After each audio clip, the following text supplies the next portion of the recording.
사무엘서를 사실 오늘 마무리를 짓는 날입니다. 사무엘하 24장 18절에서부터 25절 말씀을 저하고 여러분하고 한 절씩 좀 나누어서 교독해 보도록 하겠습니다. 18절부터 24장 18절부터 25절이고요. 18절 제가 먼저 읽겠습니다. 그날 갓이 다윗에게 와서 말했습니다. 올라가서 여부스 사람 아라우나의 타작 마당에서 여호와께 제단을 쌓으십시오.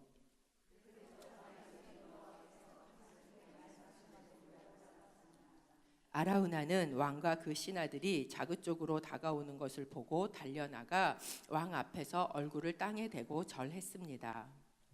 그리고 말했습니다. 다윗께서 무슨 일로 종에게 오셨습니다.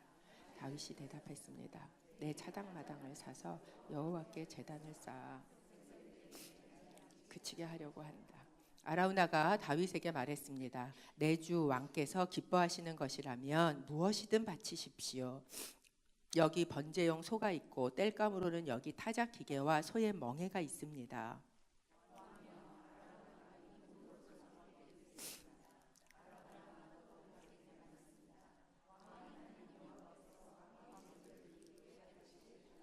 그러나 왕은 아라우나에게 대답했습니다. 아니다. 내가 값을 지불하고 사겠다. 내가 내 하나님 여호와께 공짜로 얻은 것으로 번제물을 드릴 수 없다. 그리하여 다윗은 은 50세겔을 주고 타작 마당과 소를 샀습니다. 25절 다윗은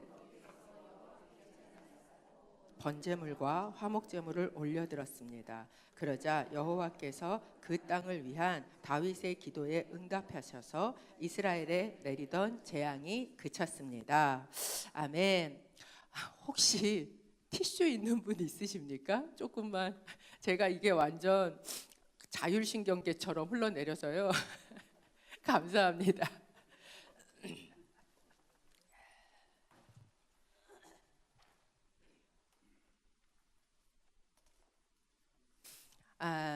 긴 사무엘서를 시작하고 오늘 마무리를 여러분하고 지으면서 한 두 주를 저희가 사무엘서를 지나쳤기 때문에 또 여러분이 이 줄기를 놓치고 계실 거라는 것을 제가 너무 잘 알아서 지난번에 했던 말씀을 조금만 다시 드리면, 사무엘서의 결론 부분에 가면서 다윗의 마지막 말, 즉 자기의 삶을 쭉 살아오면서 또는 사무엘서를 기록하면서 결론 같은 이야기를 했었어요. 그게 뭐였냐 하면 내가 누구냐라는 거예요. 정체성.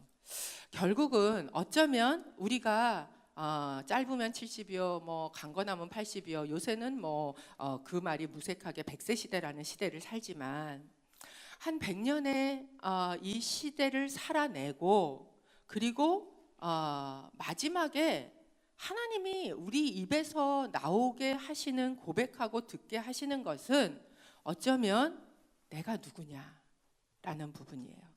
정말 내가 누군지 알고 살고, 그리고 정말 내가 누구라는 것을 고백하고 죽고, 그리고 그 묘비에 정말 내가 누구였다는 걸 정확하게 기록하고 갈 수 있는 사람의 삶이라면 정말 그 삶은 하나님께서 축복하신 삶이고, 그리고 어쩌면 우리에게 바라시는 건 대단한 위대한 어떤 일이 아니라 그것을 원하셔서 우리를 부르시고, 때로는 단련도 시키시고, 광야도 돌리시고, 높은 자리에도 올리셨다가 바닥에도 꿇어 박으셨다가, 이 모든 시간을 통과하면서 결국은 우리한테서 나오는 건 뭐냐? 하나님 안에서 내가 누구냐라는 것이에요.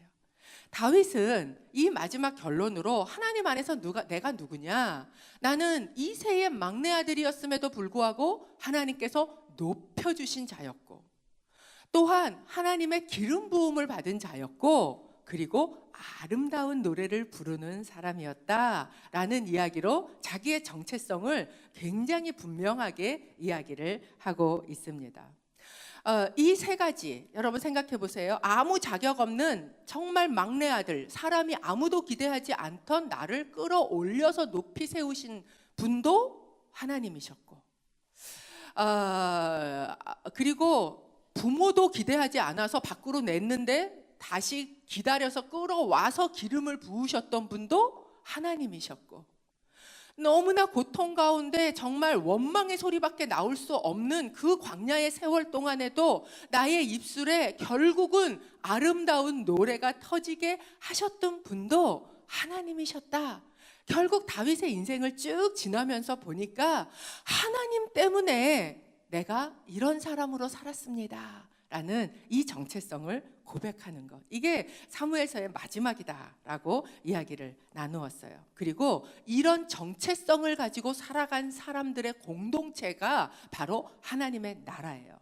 그래서 이 사무엘서는요, 전체를 하나로 딱 요약을 하면 하나님 나라인데, 그래서 이 하나님의 나라의 정말 중요한 이 키가 뭐냐면 다윗 언약이지 않습니까? 내가 너와 내 집과 그리고 네 자손을 영원하게 하겠다, 이 다윗 언약인데, 이 다윗의 언약을 붙들고 살아낸 하나님의 그 사람들, 이 공동체, 이것이 바로 이 정체성을 가진 거라는 거죠. 사실은 빙이 두잉을 결정합니다. 내가 누군지를 모르면 그러면 내가 뭐를 해야 되는지 모르는 거예요.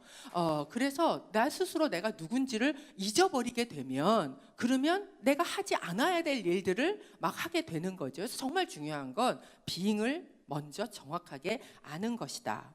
이 사람들의 공동체, 이것이 하나님의 나라였어요. 그리고 이 하나님의 나라를 이룬 그 사람들이 누구지? 라는 이것에 마치 영화 뒤에 에필로그가 올라가듯이 그 사람들의 이름이 용사라는 이름으로 몇 명이냐면 37명의 이름이 쭉 올라가는 거, 지난번에 저희 같이 나누었죠. 여러 사람들이 있었어요. 그 사람들은 블레셋 거인족과도 싸우고 정말 충성되게 살았고, 이런데 그 중에 한 사람, 분하야라는 사람을 통해서 저희가 이 사람들의 특징을 한 가지 보자면 뭐였냐면 사자를 맞닥뜨릴 수 있는 사람들이었다. 그것도 구덩이에 들어가서 정말 두려운 그 한계 속에 들어가서 그 사자를, 정말 우리 삶에 우리 안에 있는 사자를, 어쩌면 그것은 관계의 어려움일 수도 있고 그것은 내가 절대로 할 수 없다고 생각했던 어떤 그 사자를 맞닥뜨려서 예수 그리스도의 이름 때문에 승리할 수 있었던 사람, 이 사람들이 바로 이 용사들이었고 그 이름이 올라갔다 라는 것을 지난번까지 저희가 함께 나눈 사무엘서의 마지막 부분이었습니다. 기억이 이제 조금씩 올라오십니까? 예, 이제 그러고 나면 끝나도 되지 않아요? 그렇죠? 결론도 내렸고 영화 뒤에 에필로그도 다 올라갔어요. 그러면 사실 끝나도 돼요. 그런데 희한하게 사무엘서는요 24장을 붙여놓고 있습니다. 하나의 큰 틀로 보면 사무엘서 전체에서 24장은 없어도 되는 장이에요.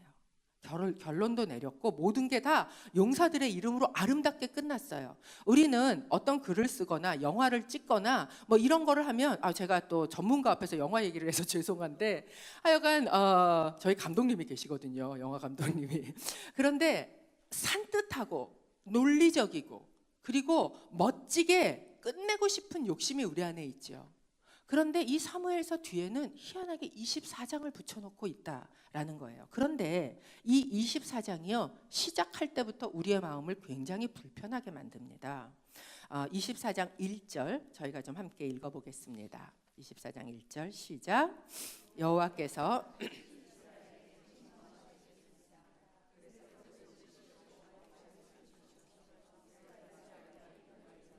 하셨습니다. 이 24장으로 23장에서 정말 깔끔하게 끝날 것 같은데 24장을 사족처럼 붙여놓고 그 1장을 시작하면서 뭐라고 얘기하냐면, 하나님께서 이스라엘에게 진노를 하시게 돼서 그들을 치시려고 다윗을 부추기셔서 그래서 이 일이 일어났다라고 기록하고 있어요. 여러분, 이 구절을 읽으면서 여러분 마음은 어떠십니까? 안 불편하세요? 많은 사람들이 사실은 이 구절을 읽으면 굉장히 불편합니다. 어떤 느낌이 드냐면 하나님께서 부추겨서 죄를 짓게 만들어 놓고 디립다 때리는, 그러니까 굉장히 뭔가 교활하고 그런 느낌이 하나님에 대해서, 왜 하나님이 이런 일을 하시지? 이게 과연 옳은가? 라는 생각이 우리 안에 들게 하는 거예요. 역대상 21장 1절에는 이 또 동일한 사건을 기록하고 있는데 뭐라고 기록하고 있냐 하면 사탄이 일어나서 다윗을 격동했다라고 이 구절을 똑같이 쓰고 있습니다. 여기에서 우리가 이 구절에서 알 수 있는 것은 첫 번째 뭐냐 하면 이 사건, 즉 뒤에 다윗의 인구조사라고 다윗의 불명예스러운, 마지막에 가장 불명예스러운 이 사건이 다윗 한 사람 때문에 일어난 일은 아니다라는 것을 알 수 있는 거예요. 오늘 본문에 보면 다시 이스라엘에게 진노하게 됐습니다 라고 이야기를 하세요. 즉 이 사건은 다윗 한 사람의 실수 때문에 이스라엘 전체가 벌을 받았어, 이런 관점이 아니고 이 사건의 이미 시작 안에 뭐가 있어요? 이스라엘 안에 하나님의 진노하실 만한 죄성이 있었다라는 것을 보여주고 있는 거예요. 그래서 그 죄성을 하나님께서 진노하시고 그것을 다루시기 위해서 어떻게 하셨는가? 다윗이 이 일을 하도록 하셨다는 거예요. 이 일 가운데에는 역대기에 보면 사단이 부척이었는데 하나님이 어떻게 하셨다는 거예요? 그걸 사단이 부추겨서 이 일을 하도록까지 하나님께서 내버려 두셨다는 거예요. 로마서에 보면 하나님의 심판 가운데 가장 큰 특징 하나가 내버려 두는 겁니다. 여러분, 내가 잘못을 했는데 희한하게 남들은 안 걸리는데 나만 걸려요. 그런 분 계세요? 감사하세요. 하나님이 안 내버려 두시는 거예요. 그럴 때는 소망이 있습니다. 그런데 이상해. 내가 요 정도 되면 하나님이 칠만한데 안 치시네. 은혜로다? 천만에요. 내버려 두시면요, 그때는 정말 무서운 일입니다. 그래서 이 이스라엘의 타락에 대해서 하나님께서 이스라엘 안에 이미 있는 죄성을 보시고 리더인 다윗 안에, 이게 그러니까 리더와 공동체가 뭐라는 거예요? 하나라는 걸 보여주는 거예요. 그래서 이 죄성을 하나님께서 그냥 뭐예요? 겉으로 드러나도록 허용하셨다는 거예요. 그리고 일어난 사건이 24장의 사건입니다. 그런데 이 24장의 사건에서 다윗이 하고 있는 행위가 한 3가지가 등장하는데 그 중에 첫 번째가 뭐냐 하면 바로 인구조사를 했다라는 것이에요. 24장에 보면 이 인구조사를 했는데 여러분 생각해 보세요. 인구조사하는 게 죄입니까?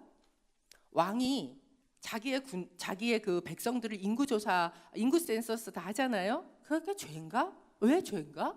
9절에 보면 이렇게 이야기를 하고 있어요. 24장 9절 함께 읽어보겠습니다. 시작. 칼을 다룰 줄 아는 용사가 이스라엘에는 80만 명, 유다에는 50만 명이었습니다. 오늘 9절에 보면 인구조사의 목적이 뭔지가 드러나요. 이 목적이 뭐냐 하면 칼을 다룰 수 있는 용사를 추려내는 게 이 인구조사의 목적이었습니다. 무려 얼마 동안 했냐면 이 뒤에 보면 9개월 20일 동안 단에서 부엘세바까지, 즉 이스라엘 전역을 다 다니면서 뭐를 조사했냐 하면 우리 가운데 칼을 잘 다룰 수 있는 용사가 몇 명이지? 라는 것을 계산했고 이 수가 무려 130만 명이 되었다라는 것을 저희에게 보여주고 있습니다. 여러분, 이 숫자라는 것, 지금 이 숫자, 즉 나의 전력을 숫자로 표시하고 있는 거거든요.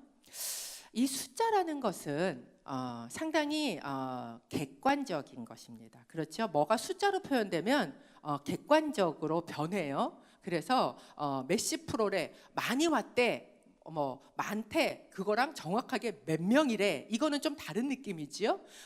대부분 그런데 이거랑 90%래, 이거는 다른 느낌이에요. 뭔가 객관성을 가지고 있는 걸 우리는 숫자라고 생각해요. 거기에다가 이 전력은 객관성을 가진 힘을 의미하고 있는 것이에요. 여러분, 생각보다 우리가 숫자에 많이 의지하고 산다는 거 아십니까? 우리가 의지하고 있는 숫자의 대표적인 게 뭘까요? 돈입니다.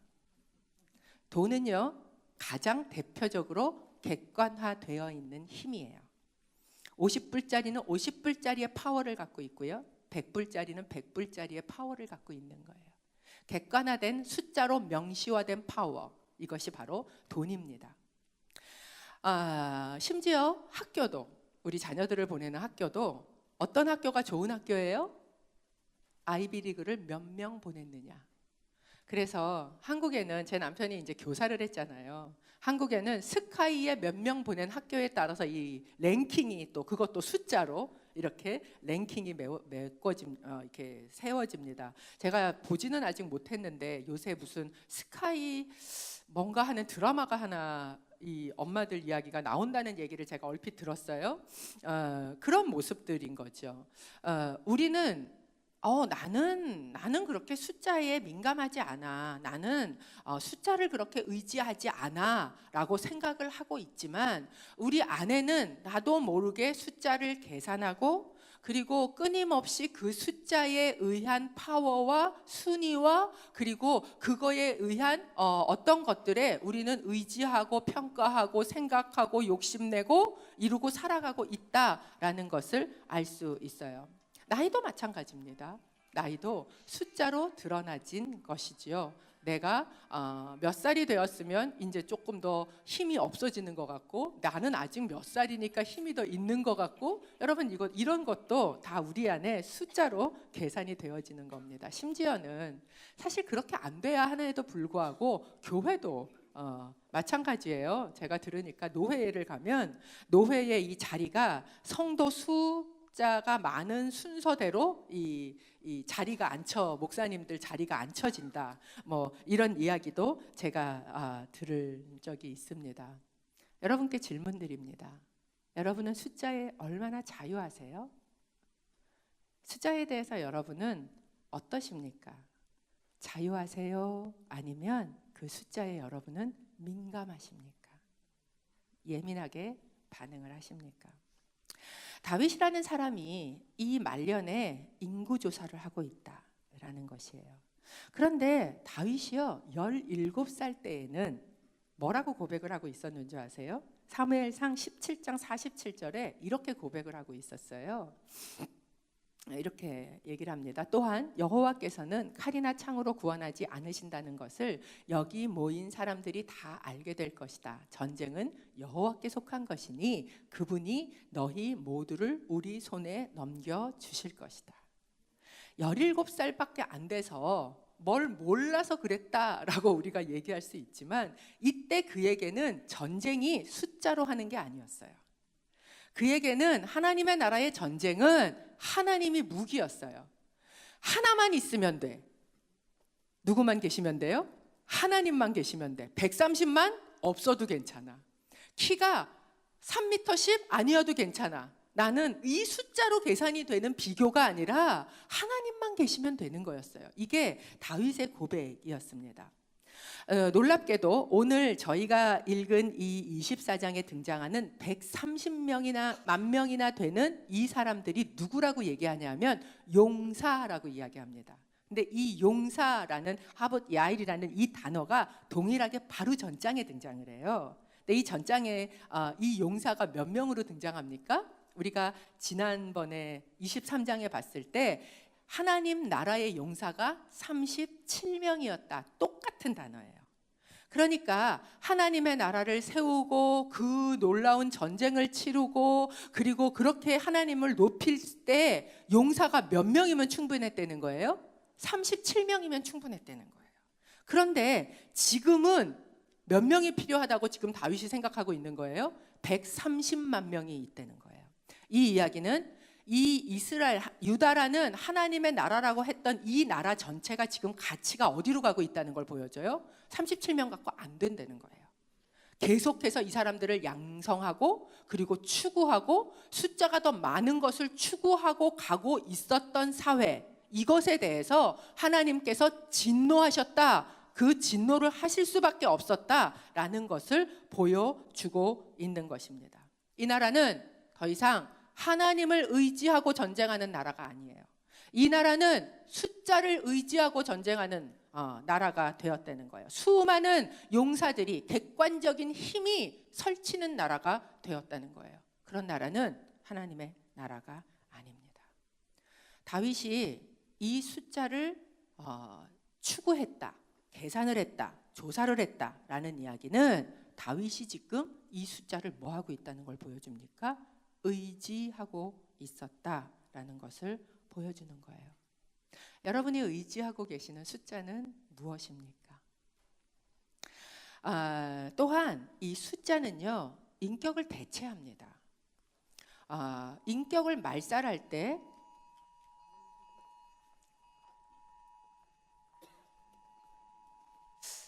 엠버가 울렸죠? 예, 여러분 셀폰을 꺼내셔서 지금 뭐에 대한 엠버입니까? 플러드. 그렇군요. 비가 정말 많이 옵니다. 저희 예배 끝에 이걸로 피해가 없도록 저희 좀 기도를 해야 될 것 같습니다. 여러분, 이 똑같은 용사라는 단어가 나오는데 23장과 24장의 차이를 여러분 보면 물론 숫자가 너무 많으니까 그럴 수도 있지만 23장에는 숫자로 용사 몇 명 이렇게 하질 않고 그들의 뭐를 적고 있었어요? 이름을 적고 있었어요. 이름은 인격을 의미해요. 그런데 숫자는 뭐예요? 그냥 인격을 숫자로 대체해버리는 거예요. 넘버 1, 넘버 2, 넘버 3 이게 돼버리는 거예요. 그래서 죄수가 되거나 이렇게 그 인격이 없을 때에는 숫자로 세버리는 거예요. 그래서 예수님은 우리랑 관계하실 때 숫자로 관계하지 않으세요. 예수님은 우리랑 관계하실 때 뭘로 관계하세요? 인격으로 관계하세요. 그러니까 요한복음은 뭐라고 얘기를 하고 계십니까? 그분은 목자신데 그분의 양을 카운트를 하실 때 그때 그 양을 양 한 마리, 두 마리, 세 마리 이렇게 세지를 않으신다는 거야. 어떻게 하신대요? 각각 이름을 불러서 내신다. 우리 한 사람 한 사람을 맞춰서 인격으로 우리랑 만나시는 거예요. 그래서 그분은 90마리의 그 양이 아니라 한 마리, 한 사람을 한 사람으로 대하고 계시는 게 바로 예수님이 우리랑 관계하고 있는 거예요. 그런데 이 나라가 지금 어떻게 됐다는 거예요? 숫자가 그 인격을 대체해버린 거예요.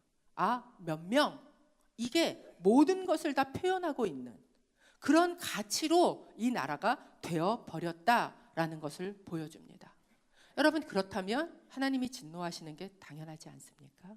곪았어요. 나라가 곪은 거예요. 그렇다면 어떻게 해요? 여러분, 곪으면 그 고름은 안에다 두면 안 돼요. 뭐 해야 됩니까? 짜내야 합니다. 그게 바로 이 24장에 등장하고 있는 인구조사라는 거예요. 하나님은 이 고름을 밖으로 짜내기를 원하셨어요. 그래서 그걸 허용하셨고 그리고 부축이었다라고 이야기하고 있는 격동시켰다고 얘기하는 이 사건을 통해서 이 인구조사라는 그리고 전 나라가 몸살을 앓을 수밖에 없는 이런 정말 어려운 이런 사건이 등장하게 되었다라는 겁니다. 다윗이 했던 첫 번째는 인구조사였어요. 그런데 이 인구조사를 끝내고 나서 다윗이 했던 두 번째 행위가 뭔지 아십니까? 기도입니다. 24장 10절 저희가 함께 읽어보겠습니다. 시작. 다윗은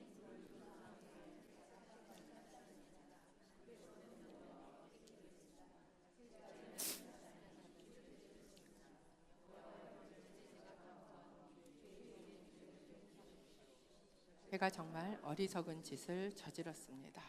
바로 다음 절에 이 죄를 짓고 바로 다음 절에 다윗이 뭐를 하고 있냐면 자책감, 죄책감에 시달렸다라고 이야기를 하고 있어요. 어떤 분들은 죄책감은 나쁜 거야. 그거는 하나님이 주시는 거 아니야. 물론 이 정죄감에 묶여 있는 거는 나빠요. 하지만 여러분, 죄를 짓고도 죄책감이 없는 건 무서운 겁니다. 하나님이 우리의 마음을 찌르셔야 돼요. 내가 죄를 짓고 나면 괴로워야 돼요. 근데 다윗이 제가 볼 때 진짜 괴로웠던 거는 뭘까? 이 이야기를 하고 나서 그 다음에 하나님의 말씀이 가세게 임했다라고 이야기를 하고 있는 거 보면 아마도 다윗이 죄를 짓고 난 이 인구조사를 하고 난 다음에 뭐가 제일 괴로웠냐면 하나님의 음성이 들리지 않은 것 같아요. 내가 하나님하고 친밀하게 교제를 하고 있다가 하나님의 음성이 들리지 않으면 그러면 우리는 뭐 해야 되는가? 괴로워야 되는 거예요. 그리고 내가 뭘 잘못했지? 내가 생각할 때는 이게 그냥 당연히 할 수 있는 일이라고 생각하고 했을 수 있어요. 그런데 하나님이 안 기뻐하시는구나 라는 것이 깨달아질 수 있는 것. 여러분, 저는 이것이 영성이라고 생각합니다. 다윗이 처음에 말도 안 되는 죄를 지었던 때를 기억하세요? 그때는 죄를 짓고 나서도요, 한동안 아무렇지도 않았어요. 죄책감이 들지 않았습니다. 누가 올 때까지? 나단 선지자가 올 때까지. 그런데 놀랍게도 여기에서는 뭐예요? 죄를 짓고 나서 그 다음에 금방 죄책감이 드는 거예요. 괴로운 거예요. 이거 하나님이 안 기뻐하시는데, 하나님 음성이 들리지 않는데 왜 하나님 나한테서 아무 말씀도 안 하시고 보이지 않지? 라는 것이 괴로운 거예요. 우리가 죄를 안 지을 수 없는데, 그런데 여러분, 저는 죄를 짓고 나면 금방 깨달아지기를 축복합니다. 그게 진짜 축복이에요. 그리고 또 하나 알 수 있는 건, 다윗이요, 이 인생의 마지막에 오면서 지금 뭐 했다는 걸 보여줘요? 성장했구나, 성숙했구나. 성숙이라는 것, 하나님 안에서 우리가 아름답게 변해간다는 건 완전해질 수 있지 않지만, 그렇지만 내가 잘못했구나를 깨달을 수 있는 것, 그것이 저는 성숙이라고 생각합니다. 그래서 이 말씀이 임하기 전에 이미 다윗은 뭐를 하고 있었냐 하면 회개 기도를 했다라고 성경은 이야기를 합니다. 그리고 그 다음에 갓이 찾아오지요. 그리고 이야기를 합니다. 네가 잘못했으니까 하나님이 벌을 내리셔야 되는데 3가지의 벌 중에서 하나를 골라라 라고 이야기를 하세요. 첫 번째는 7년 동안 나라가 기근이 될 거다. 2번째는 3개월 동안 원수에게 네가 쫓겨다닐 거다. 3번째는 3일 동안 이 나라에 재앙이 임할 거다. 이 재앙은 아마도 전염병이었을 것입니다. 이 3가지 중에 하나를 골라라 라고 이야기를 해요. 그러자 다윗이 뭐를 골라야 될지 모르겠는데, 그런데 다윗이 뭐를 골랐냐면 3일 동안 이 나라에 임하는 재앙을 고릅니다. 그러면서 이렇게 얘기를 해요. 하나님, 긍휼하신 하나님의 손에다 차라리 맡겠다. 내가 사람한테 맞는 게 아니라, 아마도 기근은 7년이 너무 길고 그러다 백성들이 다 잘못될 것 같고, 그리고 사람이 아니라 내가 하나님 손에 직접 맡겠다, 이렇게 얘기를 합니다. 근데 그러면서 뭐라고 얘기하냐면, 하나님은 긍휼의 하나님이시기 때문에 그렇다라고 이야기를 해요. 그런데 제가 보면 다윗이 하나님을 알기는 바로 알았어요. 24장 16절, 17절에 보면 16절 먼저 저희가 좀 읽어보겠습니다. 이렇게 합니다. 함께 읽어보지요. 시작. 천사가 그의 손을 예루살렘에 뻗어 그 성을 멸망시키려고 할 때 여호와께서는 그 재앙을 보고 돌이키시며 사람들을 치고 있던 그 천사에게 말씀하셨습니다. 그만하면 됐다. 손을 거두어라. 그때 여호와의 천사는 여부스 사람 아라우나의 타작 마당 곁에 서 있었습니다. 다윗은 이걸 알았던 거예요. 지금 하나님께서 그 3일 동안의 재앙으로 치기 시작을 하시자 한 번에 몇 명이 죽어났냐면 7만 명이 죽어나갔습니다. 이 전염병이 퍼지는 거예요. 그런데 이 전염병이 이제 어디로까지 퍼져나가요? 예루살렘 수도로까지 들어가는 거예요. 그러면 이 예루살렘에 몇백만의 성도 사람들이 있는데, 그런데 그곳으로 이게 들어가기 시작을 하면 7만이 70만이 될지 700만이 될지 알지 못하는 거예요. 여기서 우리가 알 수 있는 거 한 가지, 내가 그렇게 의지하던 숫자 하나님이 한번 빼기 시작하면요, 정말 걷잡을 수 없습니다. 그 숫자는 어떻게 보면 허상이에요. 그런데 우리는 그걸 붙들고 있는 거예요. 그리고 이제 예루살렘을 향해서 이 하나님의 재앙이, 이건 제가 보면 아마 하루 이틀 안에 이미 예루살렘까지 퍼져 올라간 것 같아요. 그런데 하나님께서 그 예루살렘으로까지 이거 퍼져나가는 걸 보시면서 어떻게 하셨는가? 하나님께서 돌이키셨다라고 이야기를 해요. 차마 거기까지 다 치도록 못 보시겠는 거예요. 이게 뭐예요? 자식이 잘못되는 걸 볼 수 없는 부모의 마음, 이 긍휼한 마음이 하나님께 있다는 것을 다윗은 알았던 거지요. 그러고 난 다음에 다윗이 무엇을 합니까? 17절이에요. 17절 함께 읽어보겠습니다. 시작. 다윗이 사람들을 치는 천사를 보고 여호와께 말했습니다. 죄 짓고 잘못을 저지른 사람은 저입니다. 저 사람들은 양 무리일 뿐입니다. 저들이 무슨 잘못을 했습니까? 주의 손으로 저와 제 집을 치십시오. 다윗이 했던 첫 번째 행동은 인구조사였습니다. 그것은 그들 안에 있는 죄성이 고스란히 드러난, 숫자를 의지하고 있는, 하나님을 의지하지 않고 있는, 가치관이 왜곡되어 버린, 더 이상 하나님의 나라의 모습이 아닌 것을 보여주는 죄성이 고스란히 겉으로 드러난 모습이었어요. 그리고 그 죄를 짓고 난 이후에 다윗이 했던 첫 번째는 회개기도였습니다. 하나님, 정말 잘못했습니다. 그리고 이 벌을 내가 받겠습니다, 이거였죠. 그렇지만 하나님 손에 내가 맡겠습니다, 회개기도였어요. 그리고 두 번째 하고 있는 다윗의 기도의 모습은 무엇입니까? 중보 기도입니다. 하나님, 저들이 내가 잘못했는데. 그러면서 차라리 저와 제 집을 치십시오. 다윗이 이야기를 하고 있어요. 여러분, 이 말 속에 다윗이 붙들고 있는 두 가지를 저희가 알 수 있어요. 첫 번째는 무엇인가? 첫 번째는 하나님의 긍휼을 붙든 거예요. 이 심판을 선택할 때부터 그는 하나님의 긍휼을 붙들었어요. 여러분, 기도가 뭐예요? 기도는요, 하나님의 긍휼 앞에 기대는 행위입니다. 하나님은 우리를 불쌍히 여기시는 분이세요. 그래서 그 긍휼을 의지하고 그것 앞에 기댈 때에서야 우리 안에 뭐가 생겨요? 그때 우리가 기도할 수 있는 능력이 우리 안에 생기는 거예요. 죄를 지었을 때 회개기도 왜 해요? 하나님 나를 긍휼히 여기실 수 있도록. 자녀들이 그 부모에게 잘못했어요 라고 기대는 이유가 뭐예요? 나를 그렇게 불쌍히 여기는 사랑이 그 안에 있다는 걸 알기 때문이죠. 두 번째, 다윗은 언약을 붙들고 있는 거예요. 다윗이 지금 뭐라고 얘기해요? 하나님, 나와 내 집을 차라리 치십시오. 이 이야기는 하나님이 한 약속을 알고 있는 거예요. 다윗이. 하나님이 무슨 약속했어요? 내가 너와 내 집을 영원하게 하겠다. 그러니까 하나님이 했던 약속을 딱 붙들고, 그리고 차라리 나와 내 집을 치십시오. 진짜 영악하죠? 못 칠 거 알고 하나님 약속했잖아요. 차라리. 그런데 여러분, 중보라는 게 뭐예요?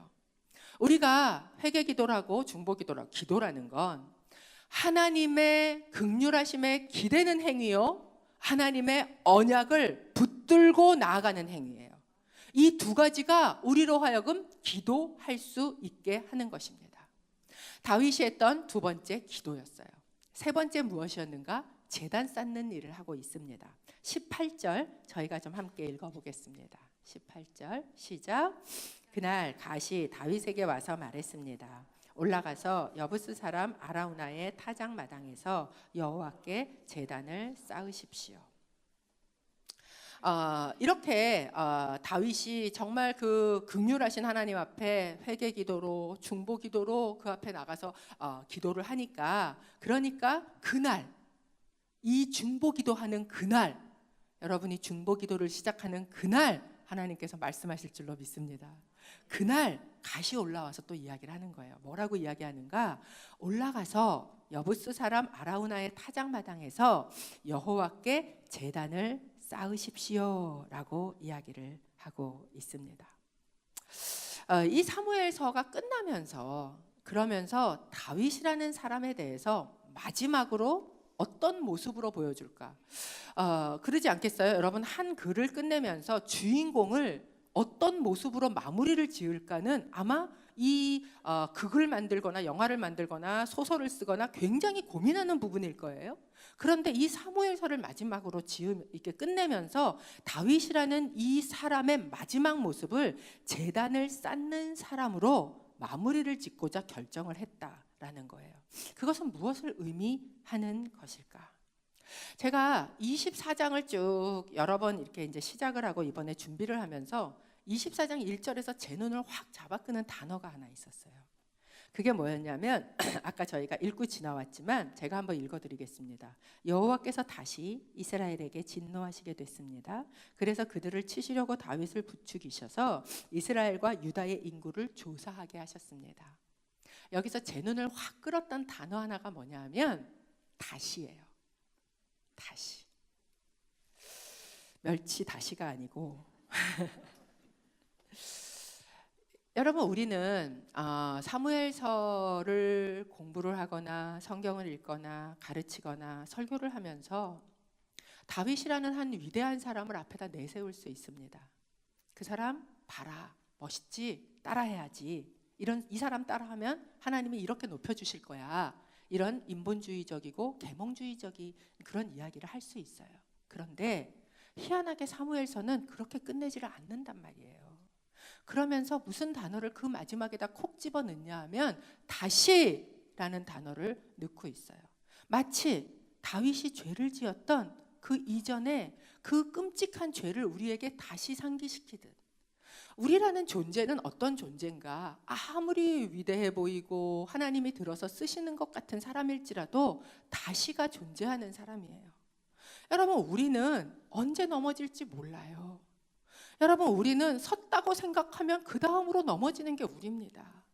그렇기 때문에 누구도 섰다고 자신할 수 없는 거예요. 이 다시가 있는 거예요. 언제든지 다시 넘어져요. 조금만 힘이 생기면 하나님 의지하지 않아요. 조금만 괜찮아지면 하나님 잊어버려요. 그렇게 힘들 때에는 눈물 콧물 흘리고 새벽 기도도 나오고 예배마다 나와서 주님 앞에 나와 엎드려 기도하고 주님 이것만 해주시면 이러고 주님 앞에 엎드렸는데 해결되고 나면 언제 그런다는 듯이 온 데를 헤매고 돌아다니고 하나님 주신 거 가지고 그분을 잃어버리는 게 바로 우리의 모습, 이 다시라는 사람의 모습이에요. 어쩌면 그래서 고난이 우리의 삶에 계속되는지 모르겠어요. 그럴 때 이 다시의 죄 가운데 들어가 있는 이 다윗에게 하나님이 하신 명령은 무엇인가? 아라우나의 타작마당에 올라가서 제단을 쌓으라라는 겁니다. 다윗이 이 말씀을 듣고 아라우나의 타작마당으로 올라갑니다. 그러니까 그 주인이 물어봐요. 왕이시 어쩐 일로 저에게 오십니까? 그랬더니 하나님의 명령이 여기에서 제단을 쌓으라고 백성들의 이 재앙을 그치기 위해서 제단을 쌓으라고 그래서 내가 올라왔다고. 그러니까 아라우나가 뭐라고 얘기해요? 여기 있는 거 다 쓰십시오.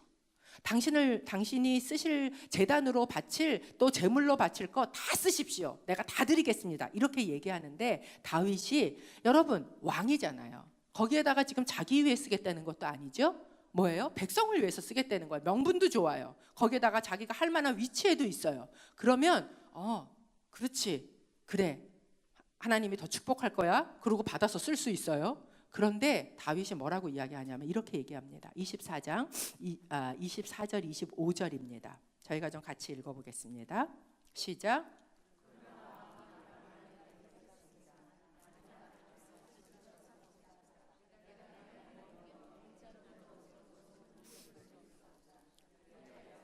은 50세겔을 주고 타작 마당과 소를 샀습니다. 다윗은 거기에서 여호와께 제단을 쌓고 번제물과 화목제물을 올려 드렸습니다. 그러자 여호와께서 그 땅을 위한 다윗의 기도에 응답하셔서 이스라엘에 내리던 재앙이 그쳤습니다. 이 아라우나의 타작마당에 올라가서 다윗이 이 제사를 지내는데 이 제사를 값을 치르고 번제물을 사서 제사를 지내고 있는 모습으로 아주 굉장히 이상하고 어정쩡하게 이 사무엘서는 이걸로 끝을 맺고 있는 모습이에요. 여러분 한번 생각해 보세요. 왜 하나님은 아라우나의 타작마당에 올라가서 제사를 지내라고 하셨을까요? 제사 지낼 때가 당시에 없나요? 있어요.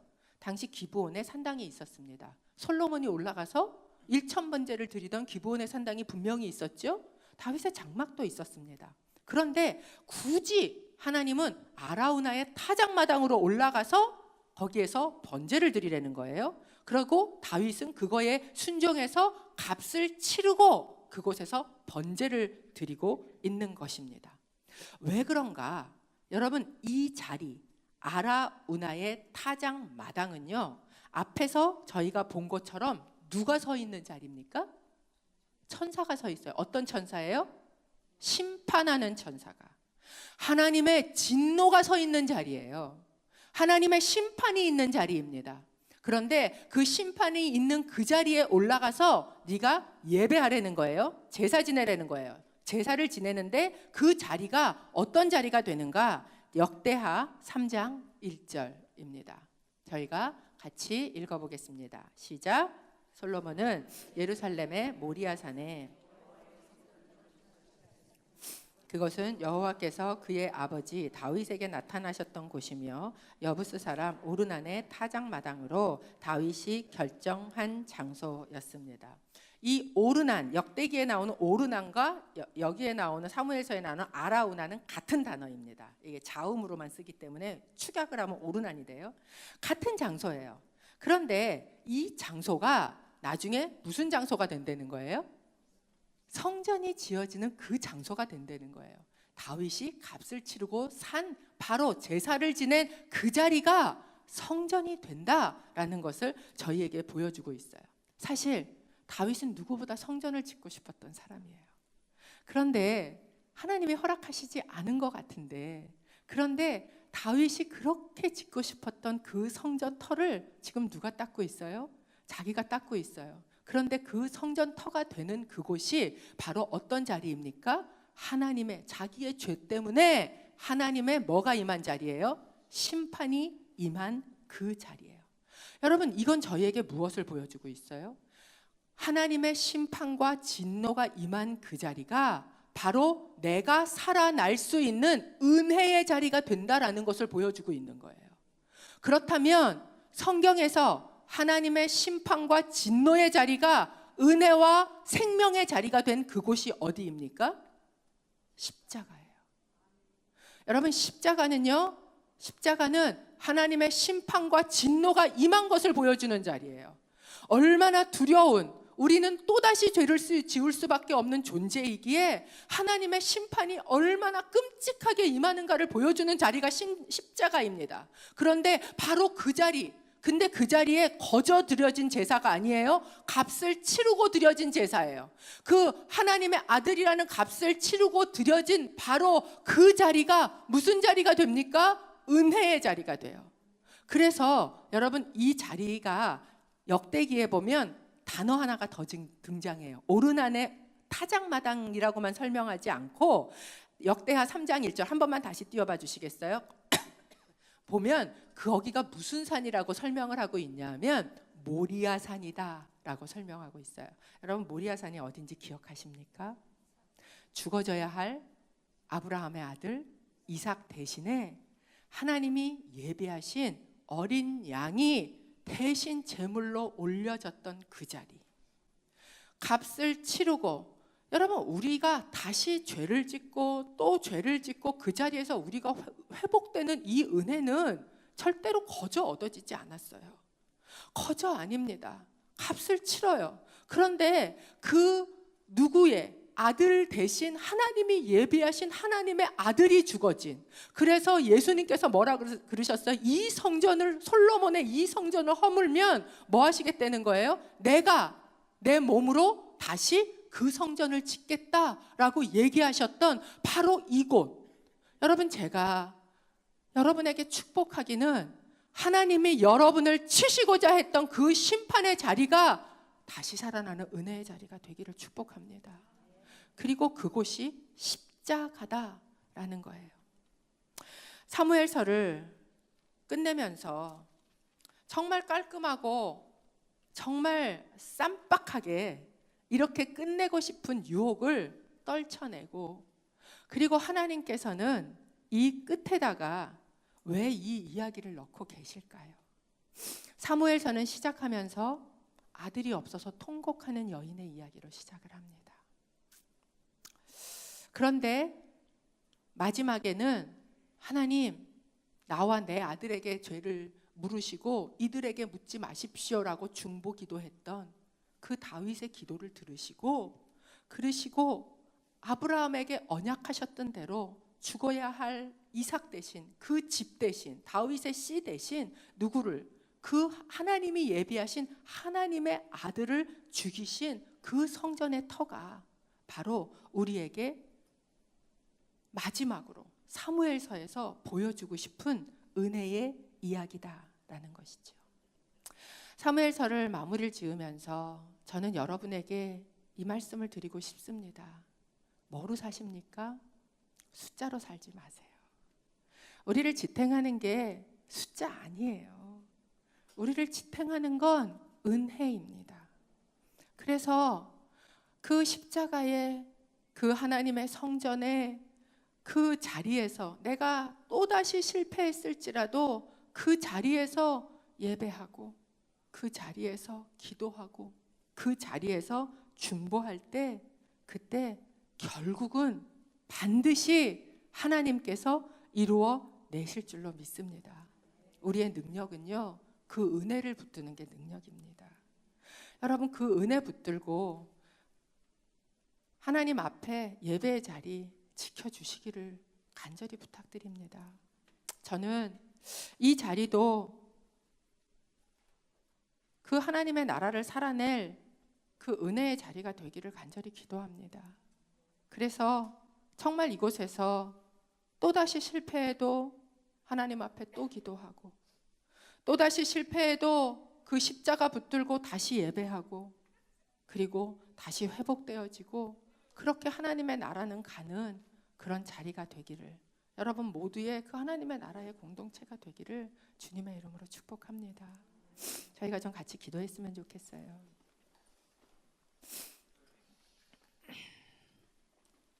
혹시 여러분 가운데 또 다시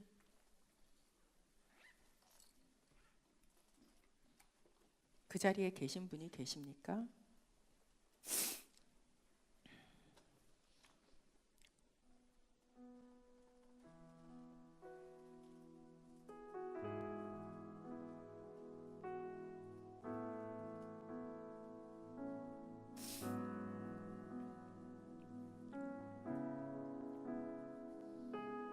열심히 광야도 헤매고 하나님과 함께 열심히 무언가 한 것 같은데 또 다시 이 재앙의 자리에 있는 것 같은 분이 혹시 이 자리에 계십니까? 여러분, 하나님의 긍휼과 언약을 붙들고 우리 기도합시다. 그리고 이 은혜를 신뢰합시다. 재앙인 것 같은데 사실 그 자리는 은혜입니다. 진노인 것 같은데 사실 그 자리는 회복입니다. 내 힘으로 하나님께 집을 지어 드리는 것 같았는데 나는 그 집을 짓기는커녕 내 죄 때문에 하나님 앞에 나가서 허우적거렸던 그 아라우나의 타작 마당이 결국은 그 십자가가 세워지는 하나님의 성전이 됩니다.